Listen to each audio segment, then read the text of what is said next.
Hello， 大家好，我係 蠟筆小新。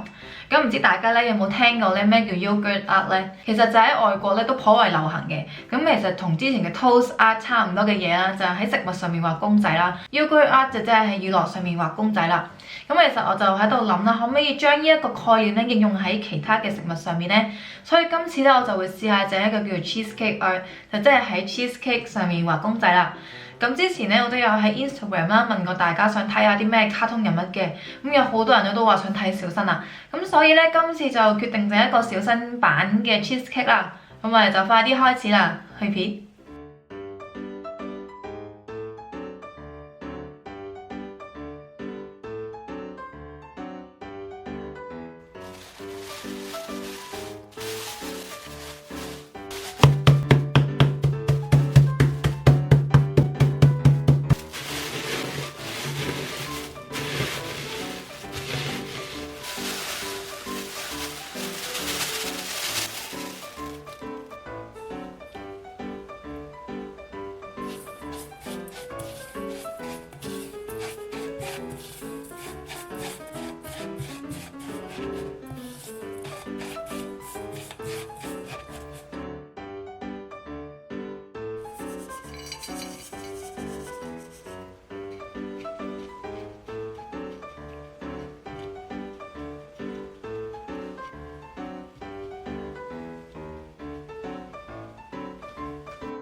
呢個就今次整嘅芝士蛋糕啦，我覺得真係超級可愛。雖然佢哋樣我承認係有少少似翻版嘅，但係徒手畫嚟講算係咁上下啦。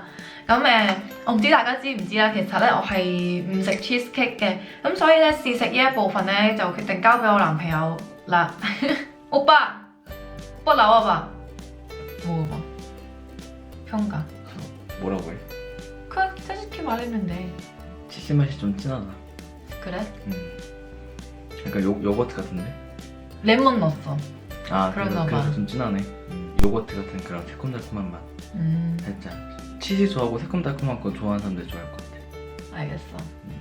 咁好啦，個蛋糕亦都試食完啦。咁我覺得今次畫呢個公仔咧，雖然唔係好似正版嘅樣啦，但係我諗都有7-8成似蠟筆小新嘅。咁當中嘅黑色啦係用竹炭粉條啦，啡色係用可可粉，紅同黃咧就係色素嚟嘅。就設計上面咧，大家可以隨自己發揮咧，揀啲冇咁難嘅卡通畫亦都可以嘅，唔一定好似我咁樣喺度挑戰自己或者咁難嘅卡通。咁就簡單啲，其實都好好睇嘅。咁希望大家會試下啦。今日嘅食譜咧就嚟到呢一度啦。咁如果大家中意咧，就記得 like 啦，同埋訂閱我嘅 channel 啦。如果你咩想我整咧，都可以留言話俾我聽嘅。對我神叔有興趣咧，就可以 follow 埋我 Facebook 同埋 Instagram 啦。今集我食譜亦都即時 update 咗喺 Android 手機入啦 ，2Bay 食譜入邊嘅。咁大家記得 download 嚟睇啦。咁我哋就下條片再見啦，拜拜。